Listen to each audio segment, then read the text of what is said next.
고린도전서 1장 18절로 24절까지입니다. 고린도전서 1장 18절로 24절까지 말씀. 신약성경 263페이지입니다.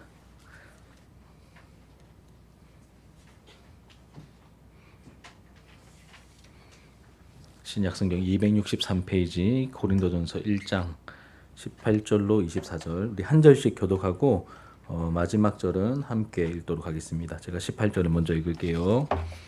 십자가의 도가 멸망하는 자들에게는 미련한 것이요 구원을 받는 우리에게는 하나님의 능력이라.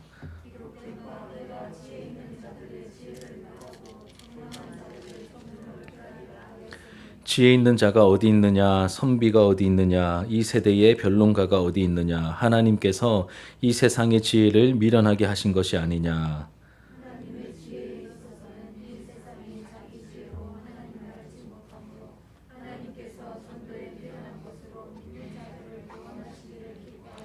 유대인은 표적을 구하고 헬라인은 지혜를 찾으나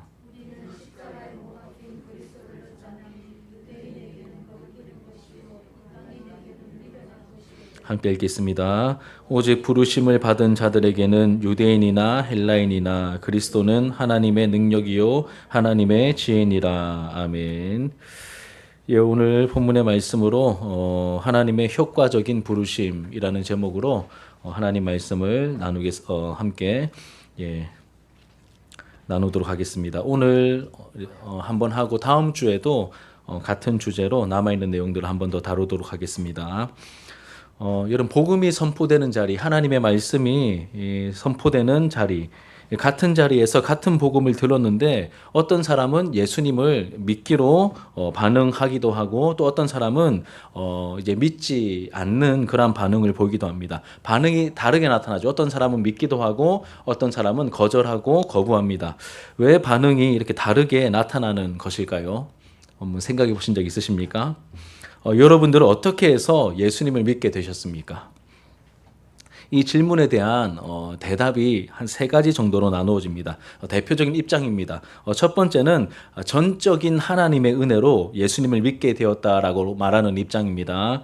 이렇게 가르쳤던 가장 대표적인 사람이 이제 어거스틴이라는 사람이 있습니다. 어거스틴 혹은 아우구스티누스라고 하는데 이 어거스틴이 이 전적인 하나님의 은혜로 예수님을 믿게 되었다. 그리고 우리가 따르고 있는 입장이기도 합니다. 칼빈도 이렇게 이야기했죠. 또 다른 입장은 복음을 들었는데 내가 믿기로 선택해서 예수님을 믿게 되었다라고 말하는 입장입니다. 이렇게 가르쳤던 대표적인 사람이 이제 알미니우스라는 사람이 있습니다. 알미니우스.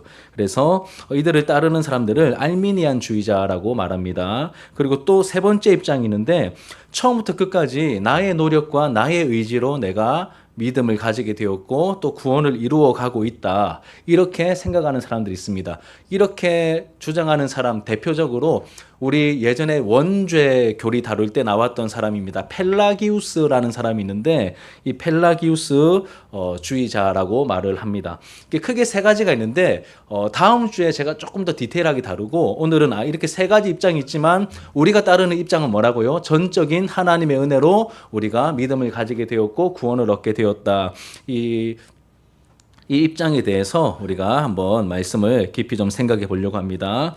자, 우리가 함께 읽은 이 본문 말씀 고린도전서 1장 18절 말씀 같이 한번 다시 읽겠습니다. 고린도전서 1장 18절 시작. 십자가의 도가 멸망하는 자들에게는 미련한 것이요 구원을 받는 우리에게는 하나님의 능력이라. 아멘. 그럼 어떤 사람에게는 이 십자가의 도가 멸망으로 인도하고 어떤 사람에게는 구원으로 인도하는 하나님의 능력이 된다고 말합니다. 어떤 사람에게는 이제 멸망받는 사람에게는 이 십자가의 도가 굉장히 이제 미련하고 어리석은 것이지만 어떤 사람에게는 구원으로 인도하는 하나님의 능력이 된다. 나누어지죠. 어떤 사람에게는 구원의 능력이 되고 어떤 사람에게는 미련한 것이 되어서 그냥 그렇게 멸망받는 자리로 끝이 나고 만다라고 이야기합니다. 그래서 구원받기 위해서는 필요한 게 있는데 21절을 같이 한번 읽어볼까요? 21절. 자, 21절 시작. 하나님의 지혜에 있어서는 이 세상이 자기 지혜로 하나님을 알지 못하므로 하나님께서 전도에 미련한 것으로 믿는 자들을 구원하시기를 기뻐하셨도다. 아멘. 구원받기 위해서는 뭐가 필요합니까? 전도가 필요하다. 전도가 필요하다고 말합니다. 이 세상이 자기 지혜로는 하나님을 알지 못합니다. 뭐가 필요합니까? 복음을 전하는 이 복음 전도가 필요하다는 것을 우리에게 말씀하고 있습니다. 여러분, 하나님께서는 우리를 구원하시는데 뭘 도구로 사용하시죠? 전도를 사용하십니다. 그렇다면 전도를 통해 어떻게 구원이 일어나는 걸까? 우리가 구원을 받는데 순서가 있습니다. 로마서 10장 9절과 10절을 같이 한번 읽어볼까요? 로마서 10장 9절과 10절.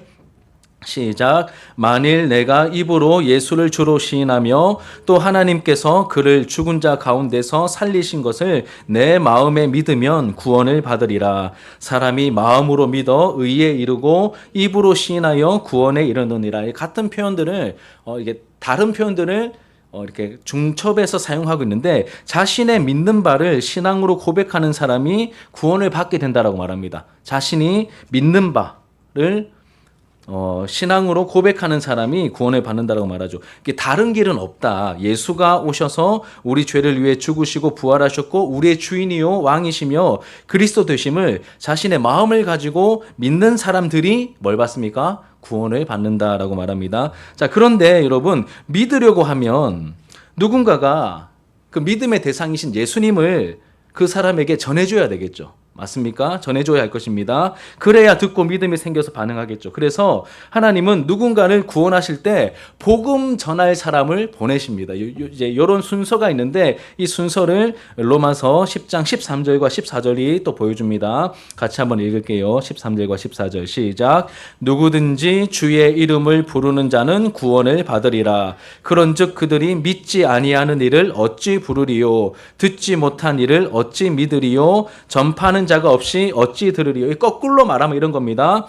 주의 이름을 부르기 위해서는 믿어야 부를 수 있잖아요. 그렇죠? 그리고 믿으려면 들어야 되잖아요. 들어야 믿음이 생기니까. 그럼 들으려면 또 누가 있어야 됩니까? 누군가 전해줘야 되겠죠. 예, 이런 순서입니다. 누군가가 하나님께서 누군가를 보내셔서 그 사람은 전하게 되고 전할 때 듣게 될 것이고 들으면 믿음이 생길 것이고 믿음이 생겼으니 주 예수를 의지하고 부르면 그 사람이 구원을 받는다. 이렇게 순서가 있다라고 말씀하십니다. 그래서 하나님은 이 전도에 미련한 것으로 구원하시고 이 방법을 기뻐하신다. 이렇게 말씀하고 있습니다. 굉장히 이렇게 단순한 내용이지만 굉장히 중요한 내용입니다. 여러분 잘 들으시길 바랍니다. 그런데 문제는 이 복음을 전할 때 두 가지 반응이 나타난다는 거예요. 어떤 반응이요? 한쪽은 믿는 자들이 있고 또 한쪽은 안 믿는 자들이 생긴다는 것이죠. 그래서 이게 왜 이런 건가 조금 더 우리 디테일하게 좀 살펴볼게요. 먼저 우리가 복음을 전한다는 것이 무엇인지를 먼저 좀 생각해 봐야 될 것 같습니다. 복음을 전한다는 게 뭘까? 이 부분을 우리가 좀 생각해 볼게요. 복음을 전한다는 것을 우리는 복음 전도라고 말하죠. 복음이 뭡니까? 여러분, 복음. 복된 소식인데 복된 소식의 핵심은 뭐죠? 예수님이죠. 그래서 복음을 전한다는 것은 예수님을 전하는 것인데 좀 더 자세하게 말하면 이 바른 복음에 반드시 들어가야 할 핵심적인 내용 몇 가지가 있습니다. 4가지 정도가 있는데 첫 번째 뭐냐면 하나님이 우리의 창조주라는 사실입니다. 다시 말씀드립니다. 하나님이 우리의 창조주라는 사실을 전해야 합니다. 이거 오늘 제가 어린이 설교할 때 다루었던 내용이거든요. 너무 중요한 내용입니다. 우리를 지으신 창조주 왕이심을 누가요? 하나님이 우리를 지으신 왕이요 창조주이심을 우리가 반드시 전해야 됩니다. 그럼 하나님이 창조주시면 우리는 뭐가 될까요? 피조물이고 우리는 종이 되겠죠. 하나님이 창조의 주인이시니까 우리는 만들어진 피조물이고 우리는 종이라는 것입니다. 그래서 하나님이 주인이시고 창조의 주인이시기 때문에 창조된 우리, 그러니까 하나님께서 만드신 우리는 마땅히 그 하나님을 주인으로 알아보고 예배하고 그분을 의지하며 살아가야 하는 것이 우리의 본분입니다. 우리의 본분이겠죠. 하나님의 창조주 되심을 그리고 우리의 피조물과 종됨을 우리는 알려줘야 됩니다. 이게 복음의 첫 번째 내용입니다. 첫 번째 내용. 자, 두 번째는 뭐냐면 우리가 그런데 창조의 주인이신 하나님을 반역했다는 사실입니다. 하나님이 하나님이시고 주인이시고 우리는 피조물이고 우리는 종인데 이 종이 우리는 하나님 필요 없습니다. 내가 하나님 할 거예요. 이걸 뭐라고 하죠? 내가 그 하나님이 되겠다. 반역이죠. 그렇죠? 반역입니다. 우리가 하나님을 반역한 죄인이라는 사실을 복음은 담고 있습니다. 아담이 인간의 대표로서 하나님께 순종하는 그 일에 실패하게 되었고 우리도 그 죄를 물려받아 우리도 죄인의 후손, 원죄를 가진 죄인의 후손, 반역자의 후손으로 이 땅에 태어나게 되는 것이죠. 그래서 지금 예수님을 믿지 않는 우리의 상태는 신분이 뭡니까 여러분? 죄인이고 반역자죠. 하나님과 원수된 관계에 있다는 겁니다. 하나님과 원수된 관계에 있습니다. 하나님의 진노를 받을 수밖에 없는 그러한 사람이라는 것을 우리가 알려줘야 됩니다. 지금 두 가지 말했어요. 이 복음이 담아야 될 두 가지 내용. 첫 번째 뭐였습니까? 하나님이 창조의 주인이시다. 우리는 피조물이다. 이 바른 관계, 이게 바른 관계입니다. 그런데 우리의 대표인 아담이 범죄함으로 말미암아 하나님을 반역했죠. 반역해서 그의 후손인 우리는 그런 죄인이 되었다. 원죄를 가진 그런 반역한 죄인의 후손들, 죄인이 되었다. 이것이 복음의 두 번째 내용입니다. 하지만 여러분, 하나님께서 이 죄인들을 어떻게 하십니까? 너희들 이 반역자들 이런 다 쓸어버리는 게 아니라 어떻게 하시죠? 하나님께서 죄인들을 용서하시죠. 하나님께서 죄인들을 용서하셨음을 우리가 전해야 됩니다. 하나님은 우리를 버리지 않으시고 이 반역죄를 용서받고 살 수 있는 길을 열어주십니다. 그 길을 누구를 통하여 어떻게 열어주시죠? 그 아들 독생자 예수를 약속대로 보내셔서 우리의 이 죄 문제를 스스로 해결할 수 없기 때문에 이 죄 문제를 대속해 주시기 위해서 십자가에 대신 달려 죽으심으로 말미암아 모든 죄값을 다 해결해 주시고 하나님께 나아갈 수 있는 그런 길을, 새로운 살 길을, 생명의 길을 예수님께서 십자가로 열어주셨습니다. 그럼 이 세 가지가 반드시 들어가야 바른 복음이죠. 하나님이 주인이시다. 우리는 죄인이다. 그런데 죄인된 우리를 버리지 않으시고 우리를 위하여 살 길을 열어주셨다. 예수를 통하여, 십자가를 통하여 우리가 살 길을 열어주셨다. 그리고 한 가지를 더 덧붙인다면 이 복음 대신 예수를 믿는 사람들에게 주신 이 축복도 우리가 알려주면 더 좋겠죠. 그렇죠? 예수를 믿을 때 우리에게 따라오는 하나님께서 약속하신 그 선물이 있음을 우리가 알려주어야 합니다. 우리의 죄를 다 용서받게 됩니다. 예수를 믿으면 우리의 죄를 다 용서받게 되겠죠. 그리고 하나님께서 영생을 주셔서 영원한 하나님 나라를 우리에게 선물로 주실 것입니다.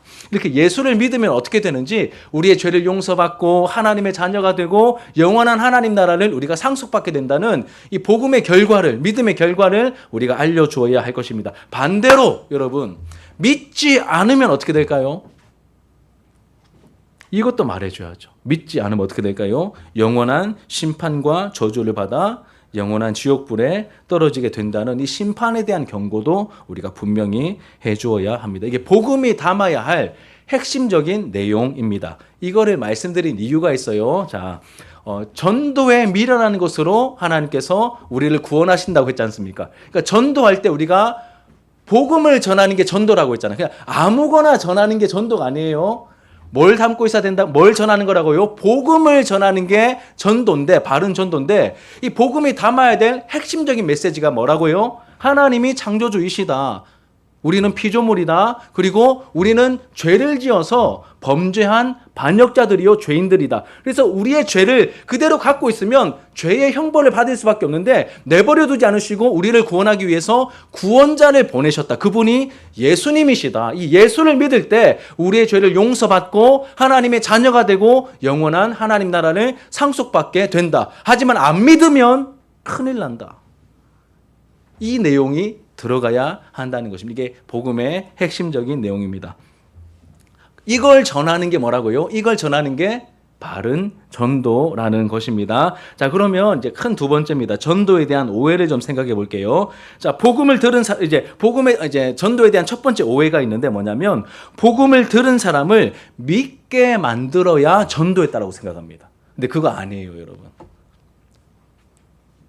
내가 누군가에게 이 복음 메시지를 전하는데 그 사람이 나 예수님 믿을게요. 영접 기도하고 이렇게 해야 내가 복음 전도를 했어. 이게 아니라 성경적인 개념이 아니라는 겁니다. 복음을 들은 사람을 믿게 만들어야 전도했다고 생각하는데 그거는 바른 전도의 개념이 아닙니다. 내가 복음을 전했을 때 상대방이 복음을 듣고 회개할 수도 있고 회개 안 할 수도 있습니다. 그건 우리의 영역이 아닌 것이죠. 믿든지 안 믿든지 상관없이 내가 복음의 내용을 바르게 전달하는 것까지가 사실은 전도입니다. 만약에 믿음의 반응까지를 전도라고 한다면 예수님도 사도 바울도 복음 전도의 실패자들입니다. 왜냐하면 많은 사람들에게 전했는데 다 믿은 거 아니잖아요.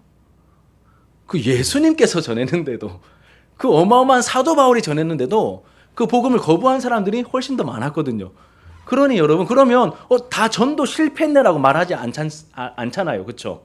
그렇게 말하지 않습니다. 복음을 전하는 것까지가 복음 전도입니다. 무슨 말씀인지 아시겠습니까? 그들이 받아들일 수도 있고 받아들이지 않을 수도 있습니다. 여기까지는 우리의 책임이 아니에요. 물론 우리가 그들을 위해서 더 기도하고 더 섬기는 삶으로 복음이 들리도록 하기 위한 어떤 그 삶의 몸부림은 쳐야 되겠지만, 그것까지 하나님께서 우리에게 막 요구하시고 반드시 믿게 만들어 이렇게 우리에게 말씀하지 않으십니다. 자, 조금 더 듣다 보면 더 이해가 잘 되실 거예요. 복음을 들은 사람이 예수를 믿어야 전도했다고 생각하는 것은 이제 성경적으로 바른 어떤 정의는 아닙니다. 믿게 만드는 반응과 상관없이 그 사람에게 복음을 바르게 확실하게 전달하는 것까지가 전도입니다. 자, 두 번째 오해는 뭐냐면, 전도라는 이름으로 행하기는 하는데 복음을 여러분 안 전하면 그 전도가 아닙니다. 무슨 말이냐면, 교회들마다 총동원 전도 행사, 총동원 잔치 이런 거 하지 않습니까? 그래서 막 선물도 많이 준비하고 막 연예인도 막 모시고 해가지고 사람들 많이 끌어모읍니다. 보통 때 한 50명 모이는 교회라면 막 연예인도 초청하고 막 선물도 많이 준비하면 막 어마어마하게 한 200명씩 오고 막 이러거든요. 그러면 애도 많이 쓰고 준비도 많이 하고 기도하면서 막 음식도 하고 했어요. 막 사람들을 많이 모았습니다. 그런데 많이 모은 다음에 만약에 복음을 얘기 안 하면 여러분 전도일까요? 많이 모으기 위한 과정이 잘못됐다는 게 아닙니다. 많이 모으기 위해서 관계도 맺고 선물도 준비하고 할 수 있습니다. 그런데 잘 해놓고 예수님의 십자가라고 복음의 핵심이라고 할 수 있는 예수님의 십자가에 대해서 한마디 말 안 하고 그냥 사람들 듣기 편한 적당한 얘기들로 때우고 넘어간다면 그 바른 복음 전도일까요? 아니라는 겁니다, 여러분. 아니라는 겁니다. 사람들을 잘 초청했다면 복음의 메시지를 그들을 충분히 배려하면서 이 복음의 핵심을 담고 있는 이 바른 복음을 그들에게 전해야 바른 전도 잔치가 될 수 있는 것이죠. 이 핵심적인 이 복음의 내용이 들어가야 바른 전도가 된다는 것입니다. 그리고 하나님께서는 이 전도에 미련한 것으로 구원하기를 기뻐하신다라고 말씀드렸는데, 전도에 미련한 것으로 구원하기를 기뻐하신다는 것은 다시 말하면 정확한 복음의 내용을 전한다라는 말과 같습니다.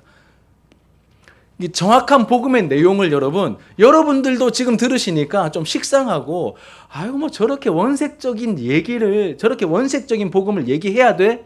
해야 됩니다, 여러분. 그래서 전도에 미련한 것이에요. 미련해 보이는 것입니다. 그런데 이 메시지가 바르게 전달될 때 하나님께서 그 복음의 메시지를 통하여 역사하신다라고 성경은 분명히 가르치고 있는 것이죠. 그런 여러분 혹시 누군가에게 이렇게 복음을 전했을 때 막 안 받아들여요. 막 이렇게 안 받아들인다고 해서 너무 좌절하거나 하지 마십시오. 막 내가 좀 인물이 못나서 그런가? 내가 말빨이 좀 딸리나? 내가 좀 못 산다고 나를 무시해서 그러나?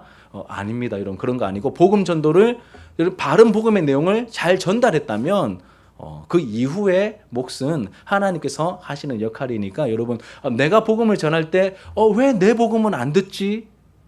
왜 회심자가 안 나타나지? 이 부분 때문에 이제 시험에 들거나 그럴 필요는 없다는 것이죠.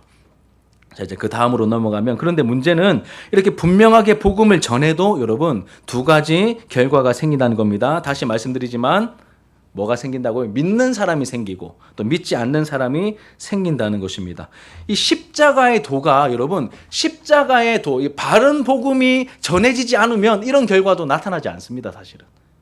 그런데 이 십자가의 도가, 예수 그리스도 십자가의 도, 이 복음의 도가 제대로 전달되면 믿는 부류와 안 믿는 부류로 나누어진다는 것이죠. 그럼 왜 그런 건지 왜 그런 건지 우리가 말씀을 좀 더 깊이 살펴보겠습니다. 왜 믿지 않는 걸까요, 여러분?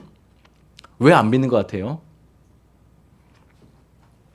겉보기에 나타나는 현상들이 있을 수 있지만 이 성경은 이제 본질적인 이유를 말하고 있습니다. 멸망하는 자들에게는 복음이 어리석게 느껴지고 듣기 싫기 때문이다라고 말합니다. 멸망하는 자들에게는 복음이 어리석게 느껴지고 듣기 싫기 때문이라고 말합니다. 그러니까 안 좋게 들리는 거예요. 이 복음의 메시지가 안 좋게 들립니다. 그러니까 형편없는 메시지로 들립니다. 그리고 이렇게 거친 것으로 들린 것이죠. 그래서 안 믿기고 그래서 듣기 싫은 것이죠. 22절과 23절 여러분 고린도전서 1장 22절과 23절 같이 한번 읽겠습니다. 시작. 유대인은 표적을 구하고 헬라인은 지혜를 찾으나 우리는 십자가에 못 박힌 그리스도를 전하니 유대인에게는 거리끼는 것이요 이방인에게는 미련한 것이로되. 여러분 복음은 예수님을 믿지 않을 사람들에게는 아주 불쾌하고 아주 싫고 아주 거친 것입니다. 좋은 소식이 아니라 나쁘고 싫은 소식처럼 들리는 거예요. 누구에게요? 멸망받을 사람들에게는 그렇다는 것입니다. 왜냐하면 그들이 추구하고 원하는 것과 복음이 주려는 것이 완전 다르기 때문입니다. 완전 다르기 때문이죠. 말씀 속에는 유대인들이 뭘 구한다고 되어 있습니까? 표적을 구한다고 되어 있습니다. 표적은 화끈한 기적 같은 걸 말하는 거예요. 화끈한 기적 같은 거. 그리고 이방인은 뭘 구합니까? 굉장히 있어 보이는 세련된 지혜. 이 지혜를 추구합니다. 그런데 복음은 뭘 말합니까? 당신들 죄인이다. 죄인들 큰일 난다. 죄인들을 포기치 않으신 하나님께서 구원하시기 위하여 예수를 보내셨다. 예수께서 십자가에 대신 죽으셨다. 이런 하나하나의 내용들이 너무 가치도 없고 나에게 하나도 안 와닿는 그런 이야기로 이제 들린다는 것이죠.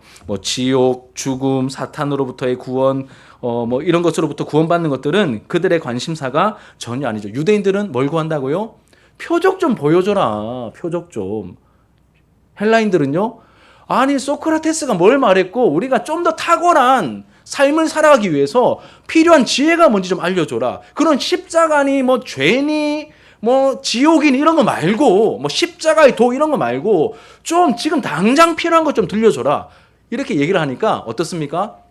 거치는 거고 안 맞는 거예요. 그러니까 미련하게 보이는 것이죠. 그러니 안 듣는 것입니다. 첫 번째 반응. 그렇게 안 믿는 사람들이 생기는 것이죠.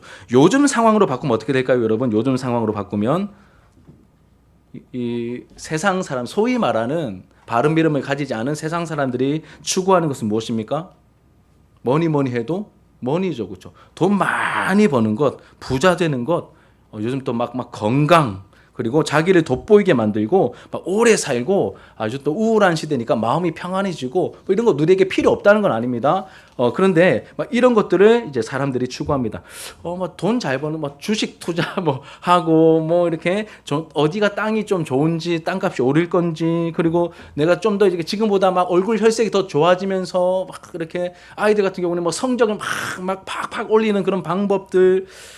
오래 살 수 있는 건강하게 살 수 있는 이런 방법들에 사람들의 관심이 다 쏠려 있지 않습니까? 이게 유대인들은 표적을 구하고 헬라인들은 지혜를 구한다는 말에 지금 우리의 버전입니다. 그런데 복음은 뭘 말한다고요? 우리는 죄인입니다. 죄인들은 멸망받을 수밖에 없습니다. 큰일 납니다.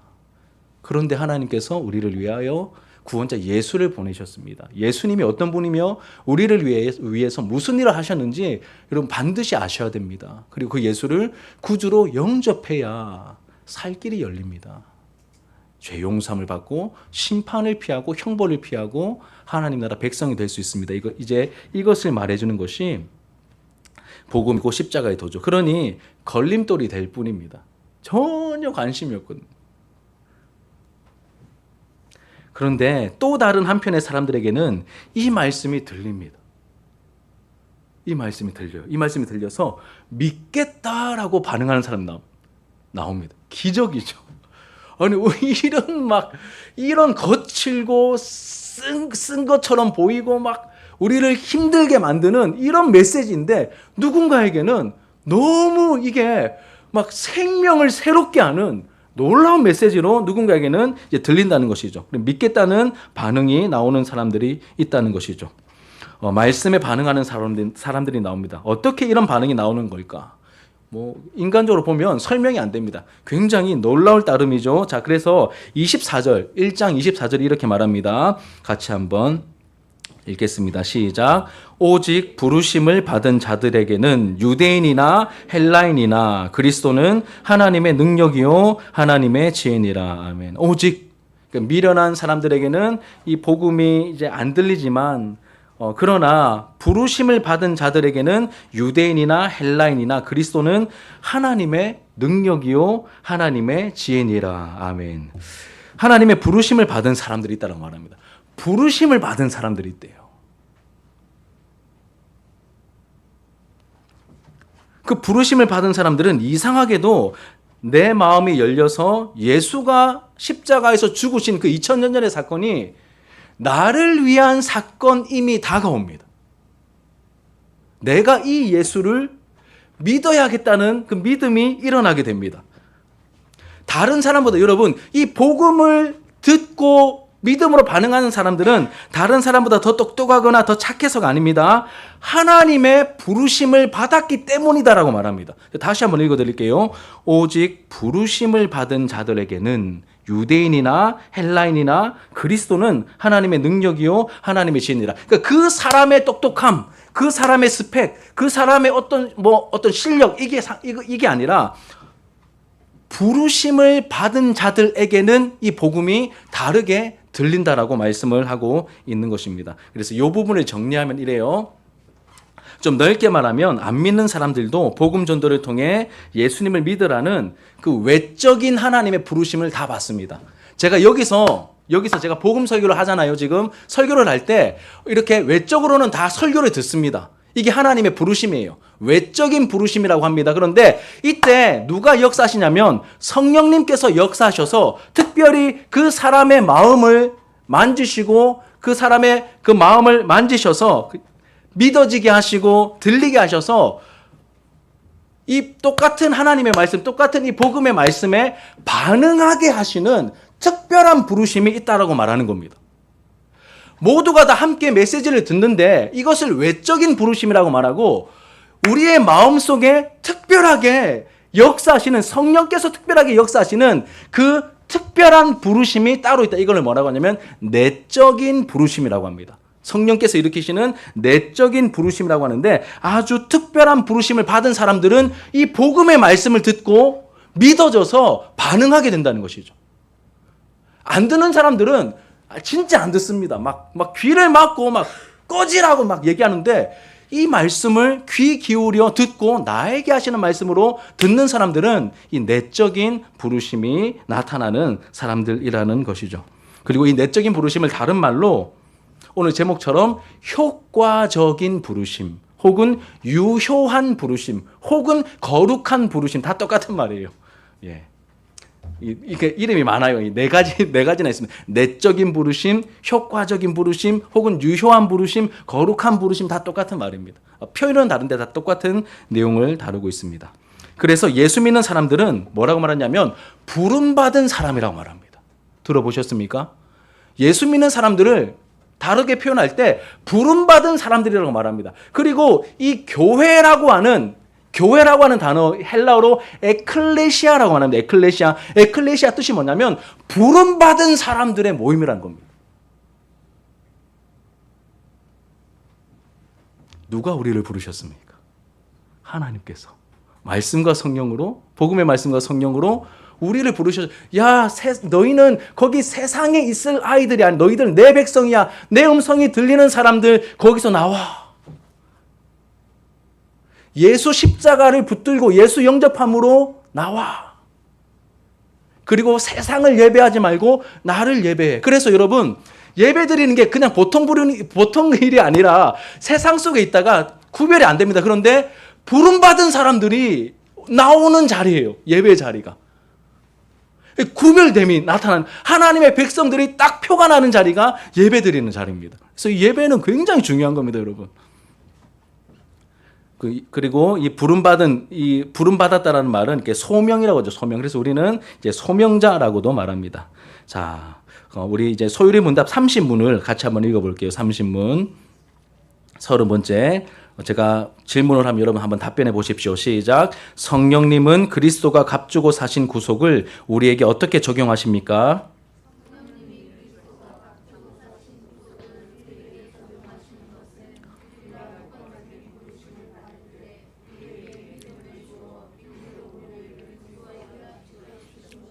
우리 지난번에 다루었던 내용입니다.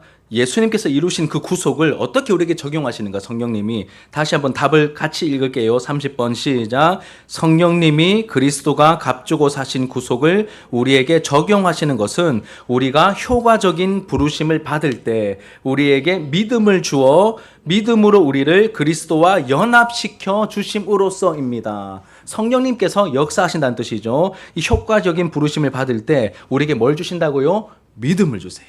이 믿음이 어떤 현상을 가져옵니까? 예수님과 나를 연합시킵니다. 그래서 예수님의 십자가가 나의 십자가가 되게 하셔서 나의 모든 죄를 다 해결해 주시고 예수님께서 얻어내신 그 의가 나의 의가 되게 하셔서 내가 하나님 앞에 의롭다 칭함을 받을 수 있도록 하시는 것. 누가 하시는 역사입니까? 성령께서 우리에게 믿음을 주시고 믿을 때 우리가 그리스도와 연합이 되고 예수의 의가 나의 의가 되는 것, 우리가 예수로 옷 입게 되는 것, 이것이 바로 이 30문의 핵심적인 내용입니다. 그러면 이런 질문이 생길 수 있습니다. 그러면 이 효과적인 부르심이 과연 뭡니까? 이런 질문이 얼마든지 생길 수 있거든요. 그게 31번입니다. 31번.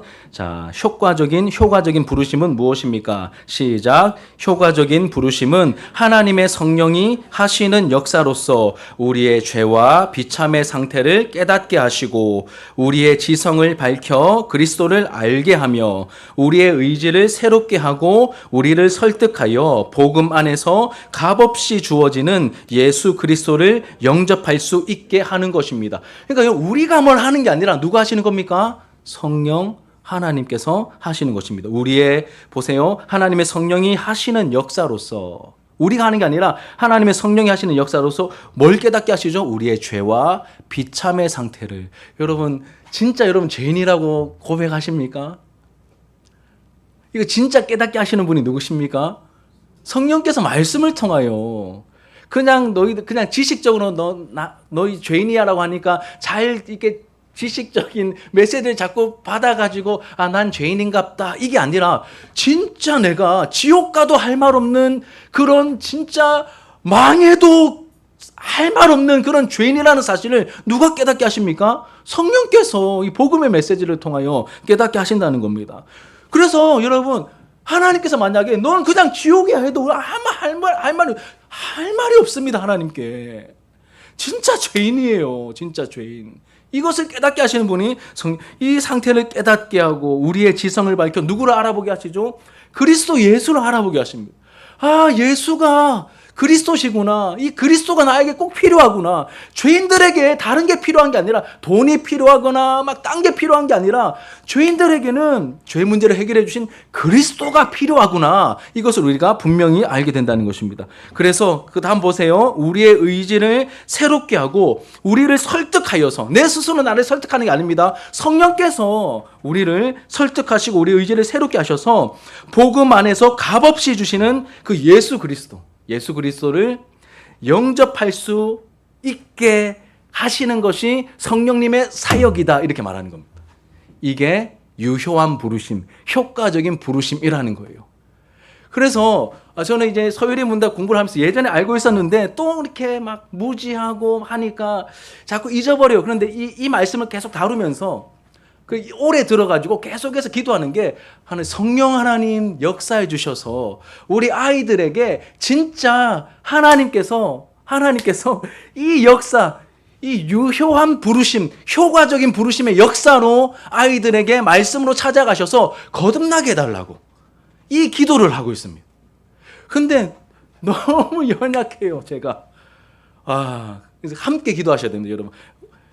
이 말씀을 듣고 거듭나야 될 사람들이 성령 하나님의 은혜와 역사 가운데 거듭날 수 있도록 우리가 함께 기도해야 하는 것입니다. 성령께서 우리 안에 역사하셔서 내가 죄인이며 죄 문제를 해결하지 않으면 비참하게 이 형벌을 받는다는 것을 깨닫게 해주시고 우리의 지성도 새롭게 해주시고 우리의 의지도 새롭게 해주셔서 예수를 믿게 만드는 이 효과적인 부르심이 들릴 수 있도록 그리고 믿음의 반응이 나타날 수 있도록 우리가 하나님 앞에 간구해야 하는 것이죠. 자, 여러분 지금까지 내용을 전체적으로 정리하면 나는 어떻게 예수를 믿고 구원을 받게 되었는가라는 이 질문에 대한 대답을 우리가 함께 살펴보았습니다. 자, 성령께서 바른 복음이 전파되는 그 순간에 나를 효과적으로 부르셨기 때문에 우리가 믿을 수 있었던 것이고 그렇기 때문에 우리는 전적으로 하나님의 은혜로 구원을 받았다라고 우리가 고백하고 대답할 수 있는 것입니다. 이 상황을 조금만 여러분 제가 한 번만 더 설명드리고 말씀을 정리하며 마치도록 하겠습니다. 물론 복음을 듣는 자리에 나아오기까지 여러 가지 요인들이 작용했을 수 있습니다. 어떤 분들은 옆에 친구가 하도 교회 가자 그래가지고 교회 왔어요. 그러다가 말씀을 들었는데 믿어지는 거예요. 그래서 교회를 다니기 시작했다고 합니다. 그러니 이렇게 그 친구의 도움인가 보다 이렇게 여기는 사람들도 있습니다. 또 어떤 사람은 어떤 분들은 인생의 큰 고비 앞에서 우리 어른들 같은 경우에는 인생의 큰 고비 막 죽을 병에 걸렸었는데 막 그래서 허무감과 이 두려움 때문에 막 허덕이고 있다가 내가 교회를 찾아가야 되겠다. 뭐 이런 과정을 통해서 교회에 나왔다가 또 설교를 듣고 복음의 말씀을 듣고 또 예수님을 영접하게 되었다라고 말씀하시는 분이 있습니다. 이런 면만 보면 내가 뭐 한 것 같다.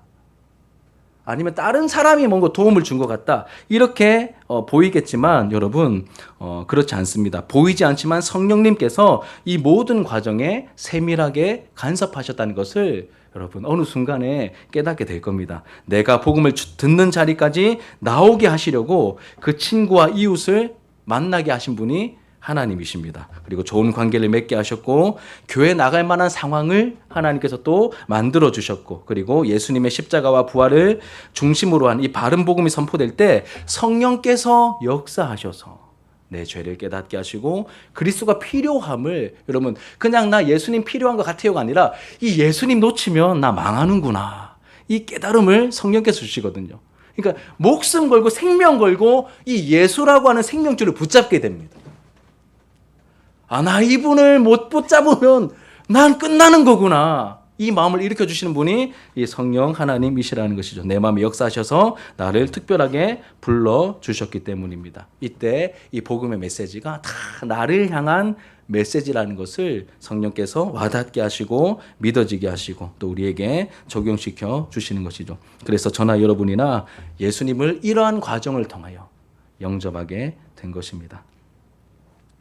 그렇다고 뭐 나를 도와준 친구나 나를 전도해준 이웃이나 이런 분들은 뭐 무가치하다 이렇게 말하면 결코 안 됩니다. 하나님께서 이제 그분들을 도구로 사용하셨기 때문에 우리는 항상 빚진 자의 마음으로 감사하는 마음을 또 가져야 할 것입니다. 그럼 이제 말씀을 정리하며 마치도록 하겠습니다.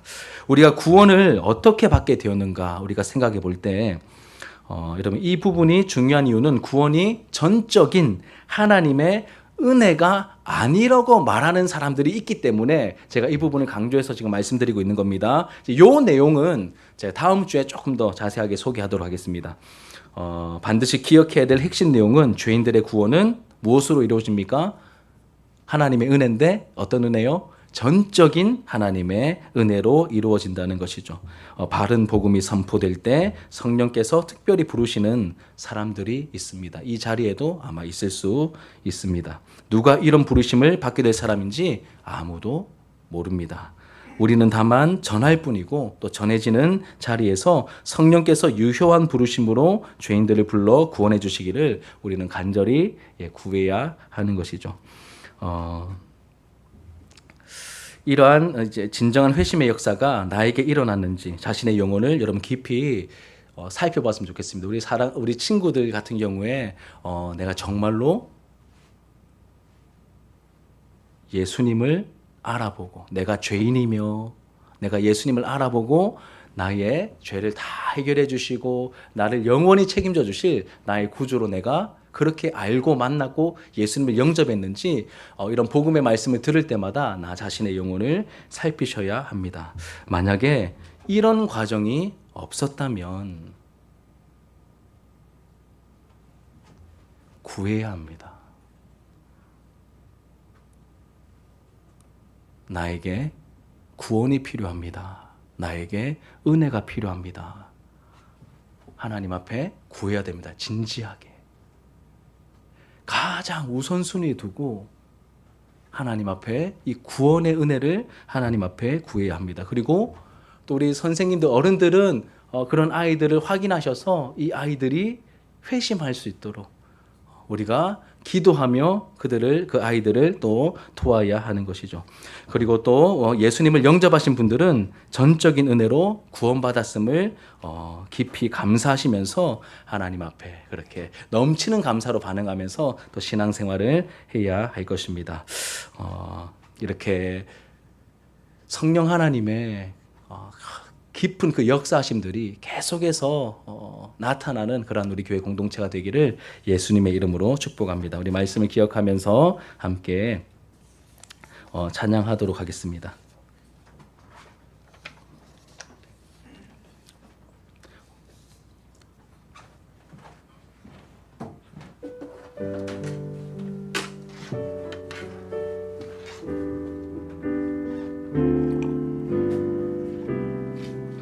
우리 준비한 헌금을 우리 효연이하고 우리 지우가 좀 수전해 주세요. 아버지 사랑 내가 노래해. 아버지 사랑 내가 노래해. 아버지 은혜 내가 노래해. 그 사랑 변함없으신 거짓 없으신 성실하신 그 사랑 상한 갈 때 꺾지 않으신 꺼져가는 등불 끄지 않는 그 사랑 변함없으신 거짓 없으신 성실하신 그 사랑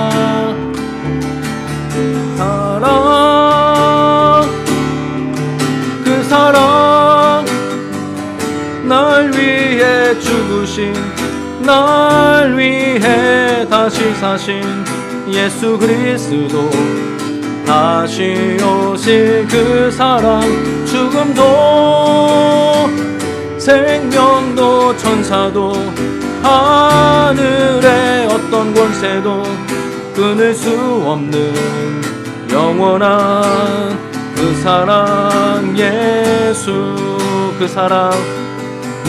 사랑 날 위해 죽으신 날 위해 다시 사신 예수 그리스도 다시 오실 그 사랑 죽음도 생명도 천사도 하늘의 어떤 권세도 끊을 수 없는 영원한 그 사랑 예수 이 땅 위에 오신 하나님의 본체 십자가에 달리사 우리 죄 사셨네. 하나님이 그를 지극히 높여 모든 이름 위에 뛰어난 이름을 주사 우리 예수 이름 앞에 절하고 모든 입이 주를 시네. 영광 중에 오실 주를 보리라. 선포해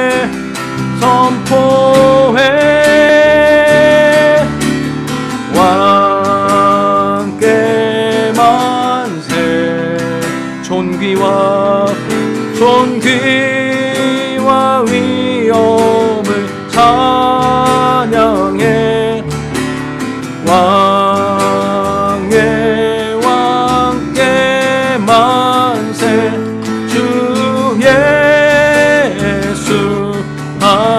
하나님. 우리 2절입니다. 우린 고대하네. 우린 고대하네. 주님 오실 그날 다시 사신 왕의 영광 이 땅을 비추네. 사단의 권세는 주 앞에 무너져 생명과 진리의 주 권세 가장 높도다. 우리 예수 이름 앞에 절하고 모든 입이 주를 시해. 영광 중에 오실 주를 보니 나 선포해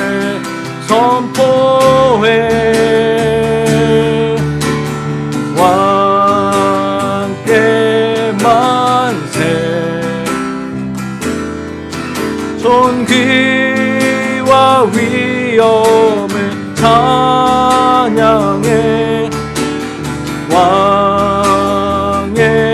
왕께 만세. 주 예수 하나님 왕께 만세. 왕께